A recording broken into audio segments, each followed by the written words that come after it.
Assalamualaikum warahmatullahi wabarakatuh. Perkenalkan, nama saya Nyoman Yogi Sukarya. Saya mahasiswa dari Universitas Lampung. Di sini saya akan menjelaskan sistem hukum common law. Langsung saja ke poin yang pertama, yaitu pengertian sistem hukum common law. Mari simak penjelasan saya. Pengertian sistem hukum common law. Sistem hukum common law adalah suatu sistem hukum yang didasarkan pada jurisprudensi, yaitu putusan hakim yang terdahulu dan menjadi dasar putusan hakim-hakim. Common law atau Anglo-Saxon adalah sistem hukum yang berasal dari Inggris dan berkembang di wilayah jajah-jajahannya. Sistem hukum common law berdasarkan pada putusan pengadilan sebagai sumber hukumnya. Melalui kedekatan informasi dengan komunikasi antar negara, maka akan saling mempengaruhi sistem hukum.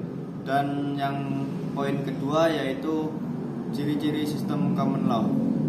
Ciri-ciri sistem common law, yang pertama itu tidak ada perbedaan secara tajam antara hukum publik dan hukum perdata.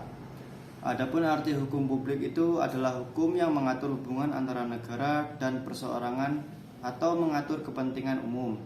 Dan sedangkan pengertian hukum perdata tersebut adalah ketentuan yang mengatur hak dan kepentingan antar individu dalam masyarakat. Jadi antara keduanya itu tidak ada perbedaan yang secara tajam pada ciri sistem common law.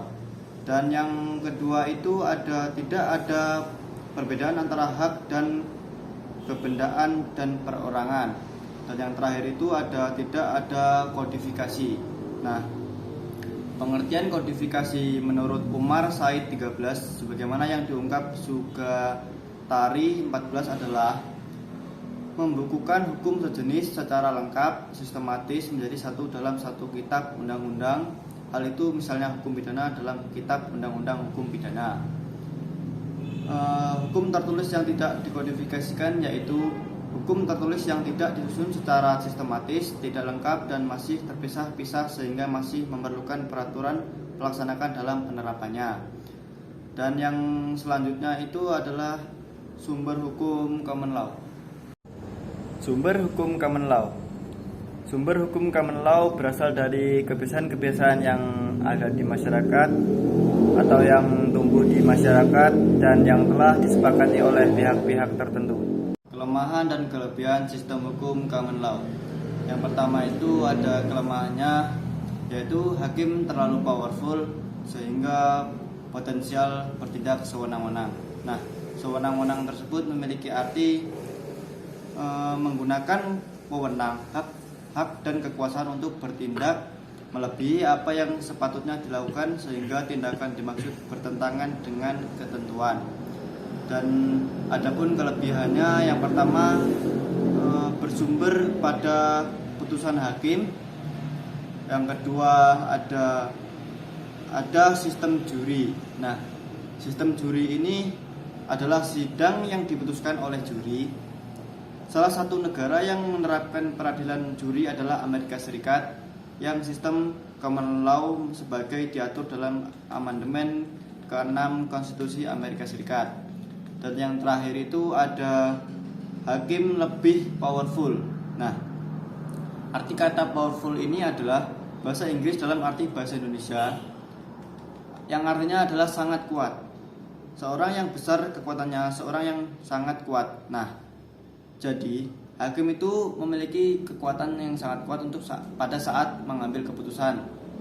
Dan poin selanjutnya adalah apakah common law diberlakukan di Indonesia? Menjawab apakah Indonesia menganut sistem hukum common law, jawabannya adalah tidak.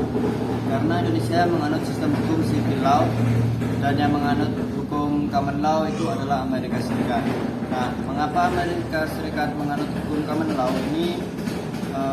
Disebabkan karena sistem hukum Amerika terputus dari sistem hukum Britania karena revolusi kemerdekaan negara ini. Dan setelah itu ia berkembang secara mandiri dari sistem hukum persemakmuran Britania. Kini sebagian besar kutipan hukum Amerika dilakukan kepada kasus-kasus domestik. Dan selanjutnya, poin selanjutnya adalah Sejarah perkembangan sistem hukum civil law dan common law. Sejarah perkembangan sistem hukum common law. Yang pertama itu abad ke-13 setelah terjadi perubahan kehidupan di negara Eropa kontinental yang menyebabkan adanya perubahan hukum. Yang kedua, Anglo-Saxon atau common law awalnya diterapkan dan mulai berkembang pada abad 16 di Inggris, kemudian menyebar di negara jajahannya. Dalam sistem ini tidak ada sumber hukum. Sumber hukum hanya kebiasaan masyarakat yang dikembangkan di pengadilan atau keputusan pengadilan, sering disebut common law. Pembentukan hukum yang baru di Eropa kontinental telah melalui perjalanan proses yang panjang dan kompleks. Sejarah perkembangannya tidak dapat dilepaskan dari faktor-faktor ekonomi, politik, dan intelektual Eropa Barat. Pada akhir abad ke-11 sampai dengan memasuki awal abad ke-14 terjadi divergensi sistem civil law yang berkembang di Eropa kontinental, sementara common law berkembang di Inggris.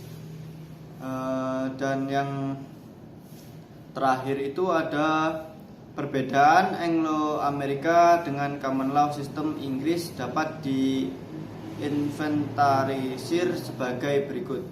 Perbedaan Anglo-Amerika dengan common law sistem Inggris dapat diinventarisir sebagai berikut. Yang pertama itu Amerika Serikat mengenal konstitusi yang bersifat tertulis. Nah, konstitusi tertulis ini adalah aturan-aturan pokok dasar negara, bangunan negara, dan tata negara yang mengatur peri kehidupan suatu bangsa di dalam sistem hukum negara. Konstitusi tertulis menurut hal-hal yang bersifat mendasar atau fundamental bagi suatu negara. Dan yang poin kedua, konstitusi Amerika Serikat menjadi rujukan atas undang-undang. Yang ketiga ada pengadilan di Amerika Serikat memiliki kewenangan judicial review. Nah, adapun pengertian dari judicial review ini adalah peninjauan kembali dan atau pengujian oleh suatu badan kekuasaan negara untuk dapat membatalkan putusan badan pembuat undang-undang atau legislasi atau badan pemerintahan eksekutif. Judicial review bidang ini di Indonesia menjadi kompetensi dari Mahkamah Konstitusi.